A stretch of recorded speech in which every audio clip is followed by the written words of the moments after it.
తెలంగాణ అసెంబ్లీలో స్వల్పకాలిక చర్చ సమయంలో కాస్త మంత్రి సుధీర్ బాబు మాజీ మంత్రి హరీష్ రావు మధ్య ఆసక్తికర చర్చ జరిగింది.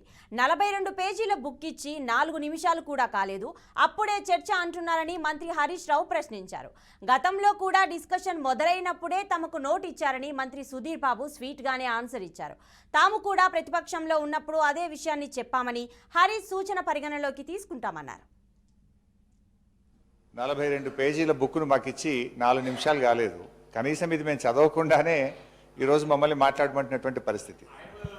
నిన్నటి నుంచి నేను మన అసెంబ్లీ సెక్రటరీ గారిని, మీ ఆ కార్యాలయాన్ని కూడా ఈ సభలో నోటు మీరు ముందుగా ఇవ్వండి, అట్లీస్ట్ సభ్యులు ప్రిపేర్ అయ్యి రావడానికి ఉంటుందని చెప్తే ఈ నోటు ఈరోజు సభలో వారు లేచి మాట్లాడడం స్టార్ట్ అయిన తర్వాత మా చేతిలో పెట్టినారు. Then how a member can speak on this అధ్యక్ష?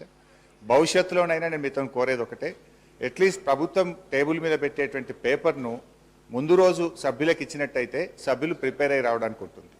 ఈరోజు నేను చెప్తా ఉన్నాను అధ్యక్ష, we are open for any discussion అధ్యక్ష. కానీ పాజిటివ్ క్రిటిసిజం, కన్స్ట్రక్టివ్ క్రిటిసిజం చేస్తే వీఆర్ ఓపెన్. కానీ ఇన్స్టిగేట్ చేసే ఓ కార్యాచరణ తీసుకుంటే మాకు కూడా, మా గౌరవ సభ్యులు కూడా ఇన్స్టిగేట్ అవ్వడానికి అవకాశం ఉంటుంది. కనుక నేను గౌరవ సభ్యులను కోరుతా ఉన్నాను.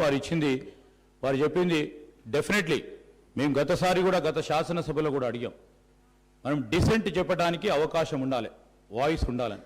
తప్పకుండా వారు చెప్పిన ఒక సూచికను మీరు అనుమతిస్తే మేము పరిగణలోకి తీసుకోవడం జరుగుతుందని మనవి చేస్తున్నాం. పెద్దల హరీష్ రావు గారికి అయితే అవసరం లేదు అధ్యక్ష, ఎందుకంటే వారు అనుభవజ్ఞులు, వారు మొత్తం ఆర్థిక నేను అందుకోసమే చెప్తా ఉన్నాను అధ్యక్ష. 42 పేజీల బుక్ను మాకు ఇచ్చి 4 నిమిషాలు కాలేదు, కనీసం ఇది మేము చదవకుండానే ఈరోజు మమ్మల్ని మాట్లాడమంటున్నటువంటి పరిస్థితి. నిన్నటి నుంచి నేను మన అసెంబ్లీ సెక్రటరీ గారిని